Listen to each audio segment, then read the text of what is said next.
सुनीलजी कदम साहेबांचे सारखे आदरणीय सुनीलजी लोखंडे कारवाई करावी.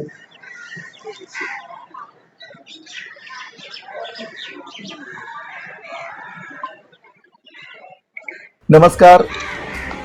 भारतीय प्रजासत्ताक दिनाच्या हार्दिक हार्दिक शुभेच्छा. आजचा दिवस भारतीय प्रजासत्ताकाच्या स्थापनेचा आणि भारतीय संविधानाच्या अंमलबजावणीचा महत्त्वाचा दिवस आहे.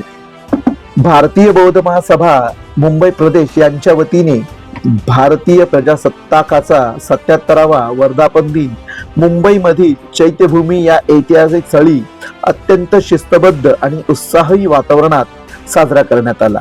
कार्यक्रमाची सुरुवात समता सैनिक दलाच्या काटेकोर शिस्तबद्ध आणि अनुशासनात्मक कवायतीने झाली. ही कवायत म्हणजे शिस्त, संघटन आणि सामाजिक जबाबदारीचे प्रत्यक्ष दर्शन होते. यानंतर भारतीय बौद्ध महासभेच्या बँड पथकाने सादर केलेल्या वाद्यवृंदामुळे कार्यक्रमाला एक वेगळीच उंची मिळाली. तालबद्ध आणि अचूक वादनातून राष्ट्रप्रेम, एकता आणि संविधानाप्रती बांधिलकी ठळकपणे व्यक्त झाली. या कार्यक्रमाला भारतीय बौद्ध महासभेचे राष्ट्रीय कार्याध्यक्ष आदरणीय भीमराव यशवंतराव आंबेडकर साहेब यांची प्रमुख उपस्थिती लाभली. याच प्रसंगी राष्ट्रीय उपाध्यक्ष, केंद्रीय कार्यालय प्रमुख आदरणीय S.K. भंडारे साहेब यांनी देखील या मंगल प्रसंगी उपस्थिती दर्शवली. सर्व मान्यवरांचे स्वागत भारतीय बौद्ध महासभेचे मुंबई प्रदेश अध्यक्ष आदरणीय विलास वानखेडे गुरुजी यांच्या हस्ते करण्यात आलं. संपूर्ण कार्यक्रमाचे सूत्रसंचालन मुंबई प्रदेशचे महासचिव आदरणीय दयानंद बडेकर गुरुजी यांनी केलं. प्रजासत्ताक दिनाच्या निमित्त आदरणीय भीमराव यशवंतराव आंबेडकर साहेब यांनी आणि आदरणीय S.K. भंडारे साहेब यांनी उपस्थितांना महत्त्वपूर्ण मार्गदर्शन केले. संविधानाचे महत्त्व, लोकशाहीची जबाबदारी, नागरिकांचे हक्क, कर्तव्य तसेच सामाजिक समता आणि न्याय या विषयावर त्यांनी सविस्तर विचार मांडले. चैत्यभूमी येथे संविधानाला डॉक्टर बाबासाहेब आंबेडकरांच्या विचारांना अभिवादन करत भारतीय बौद्ध महासभेच्या वतीने साजरा करण्यात आलेला हा 77वा प्रजासत्ताक दिन शिस्त, विचार आणि सामाजिक बांधिलकीचा ठळक संदेश ठरला.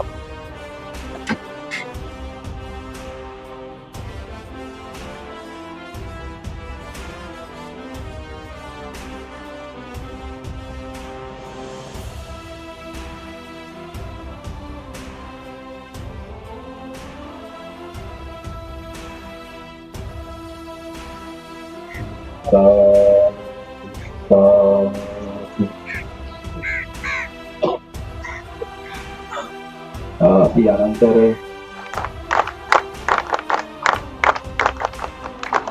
त्याचबरोबर आता त्या कार्यक्रमाला उपस्थित असलेले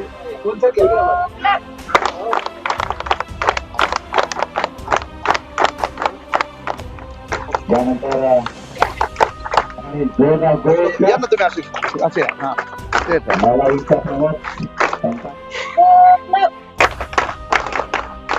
मुंबईचे सन्माननीय अध्यक्ष या ठिकाणी सादर होत आहे.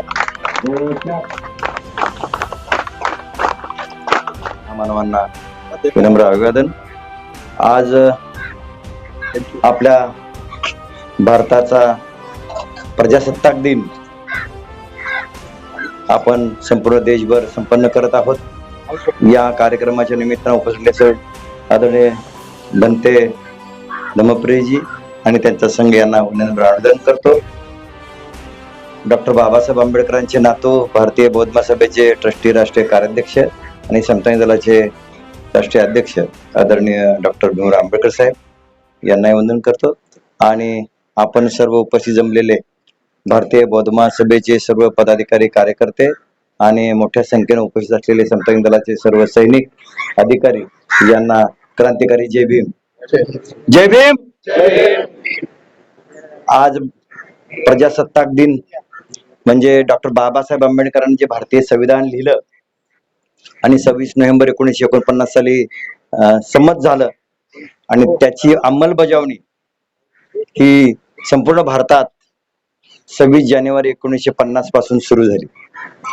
खऱ्या अर्थानं बघितलं तर पूर्ण जगामध्ये जे भारतीय संविधान आहे ते पूर्ण जगामध्ये लिखित आणि एवढं मोठं असलेलं आणि जगातील सर्वात मोठी लोकशाही असलेलं भारत देश आहे. आणि हे भारत देश जिथं जिथं लोकशाहीत किंवा सरकारमध्ये काही अडचणी आल्या तर भारताचं संविधानामध्ये बाबासाहेब आंबेडकरांनी काय नमूद केलंय, काय लिहिलंय याचं वाचन केलं जातं. त्यामुळं सगळ्याला दिशादर्शक असलेलं हे 26 जानेवारी 1950 पासून सुरू झालेलं आहे. 26 जानेवारी 1950 साली हे संविधान संमत झाले 49 साली, आणि 26 जानेवारीला का सुरू झालं तर त्या काळात भारतातील जे त्यावेळेला प्रमुख जे पक्ष होता, संघटना होती, ती राष्ट्रीय काँग्रेस यांनी लाहोर मधील अधिवेशनामध्ये आमचा भारत स्वतंत्र झाला अशा प्रकारचं त्या अधिवेशनामध्ये घोषणा केली. आणि मग सत्ता त्यांचीच होती, त्यामुळे त्यांना नाही बाबा आम्ही स्वातंत्र्याची घोषणा केली 26 जानेवारीला, आणि म्हणून ती तारीख म्हणजे जरी 49 साली जरी मंजूर झालं असलं तर ती अंमलबजावणी त्याची पूर्ण भारतामध्ये 26 जानेवारी 1950 सालपासून सुरू झालेली आहे.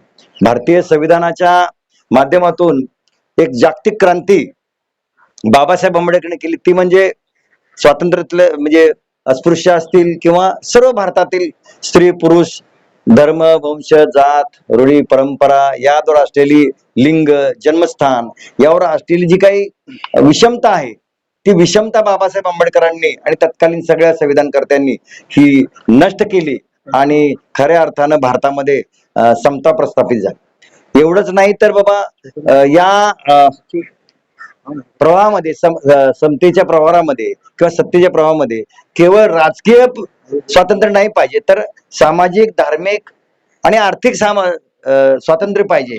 यासाठी बाबासाहेब आंबेडकरांनी वयाच्या 25व्या वर्षापासून, त्यावेळेची ईस्ट इंडिया कंपनी असेल तर आतापर्यंतचा म्हणजे वयाच्या 25व्या वर्षापासून बाबासाहेब आंबेडकर याच्यावर घाला घातला आणि पूर्ण देशामध्ये जे स्वातंत्र्य निर्माण होणार आहे त्या स्वातंत्र्यासाठी आपल्या लोकांचा सहभाग कसा असला पाहिजे, सर्व भारतीय नागरिकांचा सहभाग कसा असला पाहिजे, सत्तेचा सहभाग असला पाहिजे, मग शैक्षणिक असला पाहिजे, नोकरीमध्ये असला पाहिजे, राजकारणामध्ये असला पाहिजे, हे सगळं बाबासाहेब आंबेडकरांनी भारतीय संविधानातून दिलेलं आहे. तेव्हा बाबासाहेब आंबेडकरांनी 25 नोव्हेंबर 1949 साली जे भाषण केले त्या भाषणामध्ये असं स्पष्ट इशारा दिलाय, 12 धोक्याने इशारे दिलेत की जर का येणारं सरकार असेल किंवा सत्तेत बसलेलं सरकार असेल तर हे जर बरोबर नाही वागलं, नागरिकांच्यावर बरोबर नाही वागलं, जे संविधानाच्या तरतुदीप्रमाणे नाही वागलं तर ते जे संविधान आहे किती जरी चांगलं असलं तरी ते बरोबर नाही होणार. आणि संविधान बरोबर नसलं आणि अंमलबजावणी करणारी माणसं जर सरळ असतील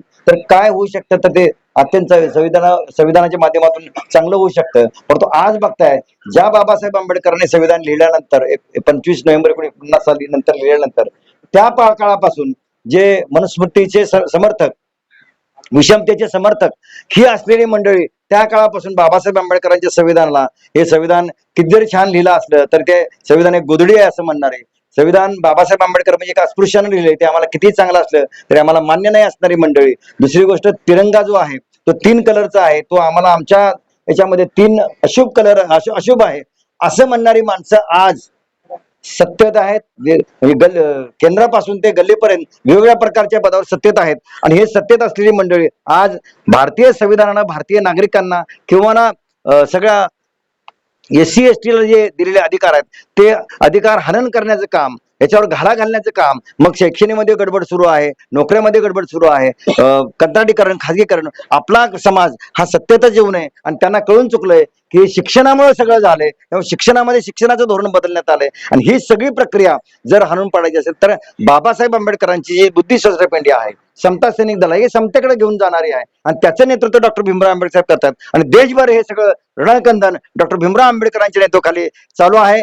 त्याच्यासाठी भारतीय बौद्ध महासभा आणि समता सैनिक दल येणाऱ्या काळामध्ये सुद्धा जसं 2027 साली समता सैनिक दल शताब्दी होते आणि त्याच्यासाठी 1 लाख सैनिक आपल्याला एका मोठ्या कार्यक्रमामध्ये दाखवायचे, मग ते शिवाजी पार्क मैदान असेल किंवा नागपूरचं मैदान किंवा लखनौचं मैदान असेल, या ठिकाणी दाखवण्याची प्रक्रिया या ठिकाणी सुरू झाली आहे. त्यामुळे समता दलाची फळी आपल्याला मोठ्या जोमानं या भारतीय स्वातंत्र्याच्या निमित्तानं आपल्याला हे समतेचं जे काय समता सैनिक दल आहे आणि भारतीय बौद्ध महासभा आहे याचं काम आपल्याला करावं लागेल. या करण्याच्या दृष्टिकोनातून खूप खूप शुभेच्छा देतो आणि या प्रजासत्ताक दिनाच्या निमित्तानं आपल्या सगळ्यांना खूप खूप शुभेच्छा.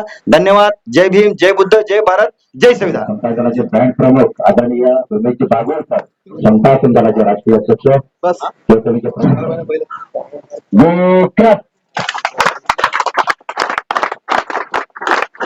वास्तविक आदरणीय उपाशी महाउपासिका गिराजी आंबेडकर यांचे बौद्धिसत्व संविधानकार डॉक्टर बाबासाहेब आंबेडकर, बहुजनांच्या सर्व महापुरुषांना विनम्र अभिवादन करतो. चैत्यभूमी येथील प्रजासत्ताक दिनानिमित्त उपस्थित असलेले पूज्य भंतेजी त्यांना वंदन करतो. भारतीय बौद्ध महासभेचे सर्व पदाधिकारी, केंद्र, महाराष्ट्र, मुंबई, प्रदेश, मोठ्या संख्येने उपस्थित असलेले, तिरंग्याला मानवंदना देण्यासाठी आलेले सर्व समता सैनिक दलाचे जवान, उपस्थित सर्वांना नमो बुद्धाय, जय भीम. सर्वप्रथम 77व्या प्रजासत्ताक दिनाच्या तुम्हाला हार्दिक हार्दिक शुभेच्छा देतो. देशाचं स्वातंत्र्य, प्रजासत्ताक दिन येणाऱ्या अनेक शेकडो वर्ष टिकाव ही अशी अपेक्षा व्यक्त करतो.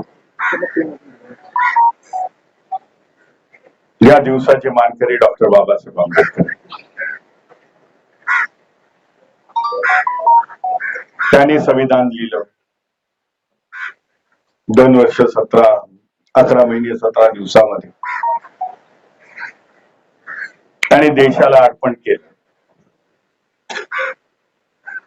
1 वर्षापूर्वी म्हणजे 1949 रोजी 26 नोव्हेंबर 1949 रोजी आणि 26 जानेवारी 1950 पासून या देशावरती संविधानाचा अंमल सुरू. म्हणून आजचा दिवस हा डॉक्टर बाबासाहेब आंबेडकर यांचा दिवस. प्रजासत्ताक दिनाचं स्मरण करताना, तिरंग्याला अभिवादन करताना, देशप्रेम म्हणत असताना बाबासाहेबांचा उल्लेख होणं, बाबासाहेबांबद्दल असलेली त्यांनी घेतलेलं कार्य, तडीस पाडलेलं कार्य, हा देश संपूर्ण एकजूट राहावा म्हणून ह्या दिवशी देखील बाबासाहेबांचं स्मरण होणं गरजेचं आहे. देशातून इंग्रज जात असताना त्यांनी एक अट ठेवली होती. 150 वर्ष त्यांनी राज्य केलेलं आहे. आम्ही असंच इथून ह्या देशातून निघून जाणार नाही. तर या देशाचं ऍडमिनिस्ट्रेशन, या देशाची घटना, या देशाचं कॉन्स्टिट्यूशन कसं आहे आणि त्याच्यानंतर त्या कॉन्स्टिट्यूशन वरती, संविधानावरती हा देश कसा चालेल,